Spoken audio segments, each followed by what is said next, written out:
Welcome to Penn Gravity CSS and PMS. Your journey to smart, structured, and focused preparation starts here. Dawn newspaper का opinion है disturbing escalation.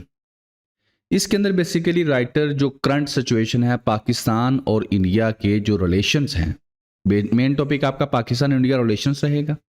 उसके अंदर वो discuss ये करता है कि जो इंडियन लीडर्स हैं राइट नो, जो इंडिया के लीडर्स हैं वो मगरूर के अंदर हैं, गरूर कर रहे हैं कि हम जो हैं पाकिस्तान से इकोनॉमी के पर्सपेक्टिव में बेहतर हैं, आर्मी के पर्सपेक्टिव में बेहतर हैं। तो इस गुरूर की वजह से वो इस चीज़ को भूल रहे हैं कि जब जंग होती है तो दोनों साइडों पर तबाही होती है। तो पैरल्स ऑफ वार यानी कि तबाही जो जंग की है उसको वो भूले बैठे हैं। ठीक है, तो राइटर कहता है इंडियन लीडर्स इन देयर हब्रिस का मतलब होता है एरोगेंस, प्राइड, मगरूर। ठीक है, अपने आप को सुपीरियर समझना। सीम टू फॉरगेट, भूल चुके हैं। द पैरल्स कहते हैं तबाही को, डेंजर मैनस इसे कहते हैं, ऑफ मिलिट्री एस्केलेशन, कि जब किसी दो मुल्कों की जो मिलिट्रीज हैं आपस में टकराती हैं, लड़ती हैं, तो उसकी वजह से जो तबाही आती है उसको इंडियन लीडर्स भूल चुके हैं और वो बात बात के ऊपर कहते हैं कि हम जंग करेंगे, हम पाकिस्तान को ये कर देंगे, हम वैसे कर देंगे। ठीक है, इस तरह की वो स्टेटमेंट्स देते हैं। तो राइटर यही कहता है कि देखें, मैं क्रक्स बताना, कोई डाटा नहीं है इसके अंदर बहुत ज़्यादा, वही बातें हैं जो आप लोग सुन रहे हैं, वही बातें डिस्कस होंगी। लेकिन जो बात यहाँ पर एक अच्छी और बड़ी प्यारी बात वो राइटर करता है, वो यहाँ पर वो जाकर डिस्कस करता है। वो क्या, दो बातें हैं। एक बात तो ये है कि वो ये कहता है कि देखें, जंग जो होती है वो शुरू करना बड़ी आसान है, आप शुरू कर लेते हैं, लेकिन उसको ख़त्म करना बहुत मुश्किल है। एक चीज़ तो ये है। दूसरी चीज़ क्या है कि जंग जो है उसको हर आप लोग कैलकुलेट करके शुरू नहीं कर सकते। बात जैसे बड़े डेवलप कंट्रीज़ हैं, जैसे सिंपल मिसाल अफ़गानिस्तान की दे देता हूँ, और उन्होंने सोचा कि हम अफ़गानिस्तान के अंदर जंग को शुरू करेंगे और कुछ दिनों के अंदर हम इसे तबाह बर्बाद करके कैलकुलेशन करके जी तो हम लोग इस जंग को ख़त्म कर देंगे। बस वो जंग जो है वो 20 साल 21 साल उनसे ख़त्म नहीं हो सकी। तो वो ये कहाँ पर कहता है कि देखें, हिस्ट्री के अंदर ऐसी बड़ी मिसालें मौजूद हैं मुख्तलिफ जंगों की, जिसके अंदर जो ताकतवर है वो मगरूर के अंदर, गरूर के अंदर जो कमज़ोर है उसके ऊपर जंग का आगाज़ कर देता है और बाद में जो है वो उस जंग को ख़त्म नहीं कर पाता और फंस जाता है। एक चीज़ तो ये है। दूसरी, अगर वो कहता है इंडिया की बात करें तो इंडिया अपने आप को बेसिकली सुपीरियर हमसे समझता है। ठीक है, और सुपीरियर अगर आप वैसे एक कैलकुलेशंस के हिसाब से देखें तो सुपीरियर वो है भी। उसकी रीजंस क्या है, उसकी सादी यार बेटा रीज़न है, बहुत ज़्यादा बातें करने की ज़रूरत नहीं है। सिंपल वन कि इकोनॉमी के अगर हिसाब से देखें तो पाकिस्तान इकोनॉमी जो है उसका कंपैरिजन करें तो IMF से बेल आउट पैकेजेस ले रहा है। अगर इंडिया की बात करें तो उनके पास 500 to 600 बिलियन डॉलर्स के रिजर्व्स उनके पास मौजूद हैं। ठीक है, इस तरह वो हमसे बेहतर हैं। दूसरी अगर बात की जाए इंटरनेशनल पर्सपेक्टिव में तो उनकी बात सुनी जाती है क्योंकि वो एक थोड़ी सी रिच कंट्री है साउथ एशिया के अंदर, ब्रिक्स की वजह से उसको इम्पोर्टेंस हासिल है, बाकी USA की तरफ से उसको थोड़ी सी सपोर्ट भी है। ठीक है, तो इस तनाज़र के अंदर देखा जाए तो वो बेहतर है। अगर दूसरी पर्सपेक्टिव में देखा जाए तो मिलिट्री के पर्सपेक्टिव में, तो अगर कंपैरिजन पॉपुलेशन वाइज किया जाए कि जितनी उनकी पॉपुलेशन है उसके हिसाब से उनके पास मिलिट्री इक्विपमेंट्स कितने हैं, तो फिर पाकिस्तान भी ठीक है, बैलेंस में है कि जितनी पाकिस्तान की पॉपुलेशन है उसके हिसाब से पाकिस्तान के पास भी अच्छी खासी जो एक वेपन्स जो हैं वो मौजूद हैं। यहाँ पर हम लोग वेपन रेस यहाँ पर ऑलरेडी मौजूद है। तो ये कुछ एरियाज़ के अंदर, लेकिन ओवरऑल अगर कंपैरिजन किया जाए तो मैं यहाँ से अगर किसी को भी दिखाएं, किसी को भी दिखा दें जो पढ़ा लिखा नहीं भी है, तो वो यहाँ पर दे के पहले तो वो साइज़ का हिसाब लगाएगा कि ये इनका साइज़ बड़ा है, इनका साइज़ छोटा है, और उसके बाद बात की बातें वो करेगा। ठीक है, लेकिन साइज़ मैटर्स नहीं करते। जापान आपके सामने है, छोटा सा है, और क्या है उसका स्टेटस क्या है। तो राइटर यहाँ पर कहता है सादा अल्फाज में कि इंडिया जो है ना, उसके लीडर्स जो हैं वो गरूर के अंदर मगरूर हो चुके हैं, अपने आप को सुपीरियर महसूस करते हैं और वो पाकिस्तान के ऊपर अटैक करने की धमकियां देते हैं। लेकिन मैसेज ये है कि देखें, अगर आप अटैक करेंगे तो आप जंग का आगाज़ कर देंगे, लेकिन उसके बाद फिर आपके हाथ से ये चीज़ निकल जाएगी, फिर आप जंग को इतनी जल्दी ख़त्म नहीं कर पाएंगे, क्योंकि पहले जो सिनेरियो थे अब सिनेरियोज डिफरेंट हो चुके हैं। पहले आप थोड़ा सा भी लड़ते थे, थोड़ी सी भी प्रॉब्लम होती थी, जो दुनिया इंटरफेयर कर देती थी, बिकॉज दुनिया को पता था ये न्यूक्लियर वेपन्स इनके पास हैं और अगर जंग में इन्होंने इनका इस्तेमाल करना शुरू कर दिया तो पूरी दुनिया के लिए मसले मसाइल पैदा होंगे। लेकिन राइट नो जो वर्ल्ड की सिचुएशन है ना बेटा, वो ये है कि पूरी की पूरी दुनिया एक लॉलेसनेस का शिकार है। तो अब हर जैसे जो मेन कंट्रीज हैं, जैसे अमेरिका है वो अपनी दौड़ में लगा हुआ है, चाइना अपनी दौड़ में लगा हुआ है, गजा के अंदर क्या हो रहा है। तो इस सिनेरियो को देखते हुए राइटर कहता है कि हो सकता है कि आपकी तरफ बहुत ज़्यादा तवज्जो ना दी जाए और आप वेट करते रहें कि कोई आए और हमारी सुलह करवा दे, और कोई आए ना आपकी सुलह करवाने के लिए, और आप जो है अपना भी नुकसान करें और दूसरों का भी नुकसान करें। तो लिहाजा इस चीज़ को आप लोग बैठ के सॉर्ट आउट कर लें। तो ये बातें वो करता है, ठीक हो गया। अब बातें लिखता किस तरह है, पहले तो वो कहता है पहलगाम के ऊपर अटैक होता है, ठीक है। तो जो मोदी की गवर्नमेंट है वो एक वार मॉन्गरिंग है, वो चाहती है जंग हो, लड़ाई हो, और इन बीजेपी जो है हमेशा से वोट भी इसी चीज़ के ऊपर लेती रही है, या जो इंडिया के अंदर मुसलमान हैं उनके राइट्स की वायलेशंस करते हुए, या पाकिस्तान को बुरा भला कहते हुए, ठीक है। पाकिस्तान को जो है धमकियां लगाते हुए, घुस के मारेंगे, ये करेंगे, वो करेंगे, इस तरह से वो क्या करते रहते हैं, वोट्स लेते हैं इंडिया के अंदर, ठीक है।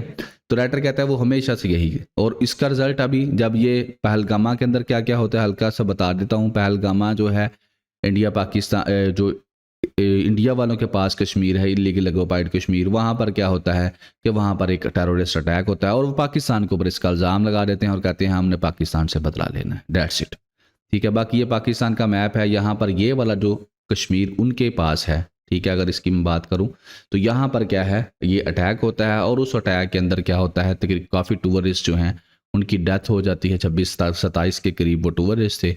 और उसका रिस्पॉन्स इंडिया कैसे देता है, रिस्पॉन्स भी आगे मेंशन कर देता हूँ। तो 25 के करीब टूरिस्ट थे जिनकी डेथ हो जाती है इस अटैक के अंदर, ठीक है।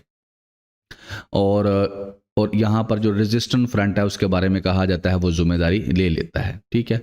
इंटरनेशनल रिस्पॉन्स यही आता है, वो कहते हैं कि अच्छा नहीं हुआ, लेकिन इंडिया क्या कहता है, आगे से पाकिस्तान के ऊपर इल्ज़ाम लगाता है, इंडस वाटर ट्रीटी को सस्पेंड कर देता है, अतारी बॉर्डर को क्लोज कर देता है, वीज़े को सस्पेंड कर देता है, और इसके अलावा जनाबी अली वो अपने जो दूसरे यहाँ पर उनके फॉरेन मिनिस्ट्री से रिलेटेड जो भी इन्वेस्टर उनकी कमी कर देता है अपने स्टाफ के अंदर, ठीक है। इंडस वाटर ट्रीटी आपको पता है इंडिया पाकिस्तान के दरमियान एक वाटर का ट्रीटी है जो कि 1960s के अंदर होता है। इसके अंदर दरिया बांट दिए जाते हैं, पाकिस्तान को ये वाले 3 दे दिए जाते हैं जो कि वेस्टर्न रिवर्स हैं, और इंडिया को ये वाले 3 दे दिए जाते हैं जो कि ईस्टर्न रिवर्स हैं। लेकिन वो कहता है मैं इसको सस्पेंड कर दूंगा। तो पाकिस्तान कहता है अगर तुमने इसको सस्पेंड किया और हमारा जो पानी है उसको तुमने डाइवर्ट किया तो फिर तो जंग जरूर होगी।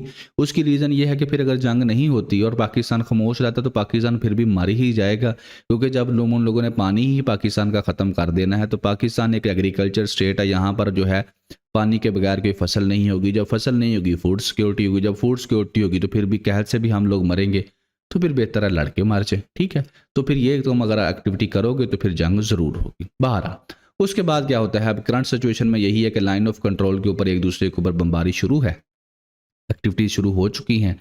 यहाँ पर 2 लाइनें हैं, एक लाइन ऑफ कंट्रोल, एक को वर्किंग बाउंड्री कहते हैं, मैं ऑलरेडी बता चुका हूँ। तो दोनों कश्मीरों के दरमियान है, जो हमारे पास कश्मीर है, जो इंडिया के पास कश्मीर है, इसके दरमियान जो लाइन है उसे लाइन ऑफ कंट्रोल कहते हैं।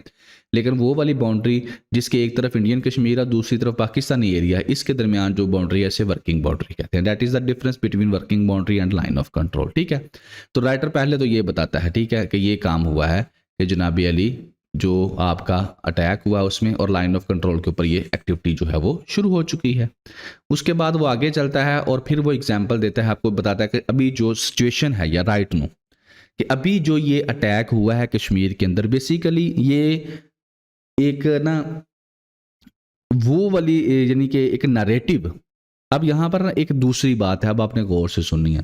अब वो दूसरी बात क्या है, वो दूसरी बात ये है कि देखें कि जनाब दूसरी बात इस तरीके से है कि 2019 के अंदर जिस तरह से ये इंडिया अपना कश्मीर है ना, ये वाला कश्मीर ये इंडिया वालों के पास, ठीक है, ये जो है एरिया हमारे पास है, ठीक, ये सारा ही कश्मीर है।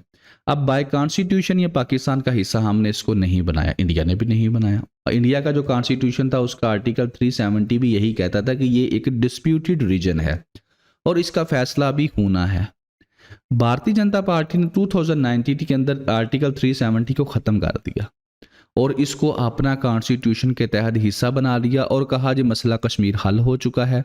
और अब जो है आगे वो ये भी कहते हैं कि हम ये वाला जो कश्मीर आपके पास है, जब हमारा दिल करेगा हम आपसे ये भी ले लेंगे, ये कश्मीर हमारा है। तो इस वाले पोर्शन का उन्होंने कहा इसका तो मसला हल हो चुका, ये हमारा एरिया हिस्सा बन चुका है, ठीक हो गया। यहाँ पर उन्होंने इलेक्शंस भी करवाए, सारा कुछ करवा दिया।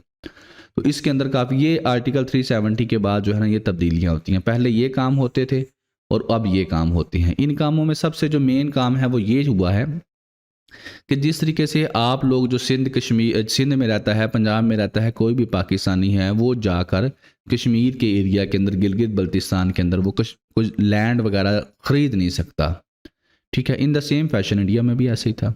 तो अब उन्होंने अब वहाँ पर क्या है कि इंडिया, क्योंकि आर्टिकल 370 ख़त्म हो चुका है, अब वो ये वाला जो इंडियन कश्मीर है ये इंडिया का हिस्सा बन चुका है। तो अब कोई भी बंदा इंडिया का वहाँ पर जाकर ज़मीन को ख़रीद सकता है, वहाँ पर बिजनेस कर सकता है, वहाँ पर रह सकता है, उसका डोमिसाइल बनाया जा सकता है। तो ये सारे काम हो रहे हैं और उसका मकसद क्या है कि यहाँ पर जो मेजॉरिटी थी मुस्लिम्स की, अब उसको कन्वर्ट किया जाएगा मिनॉरिटीज़ के अंदर।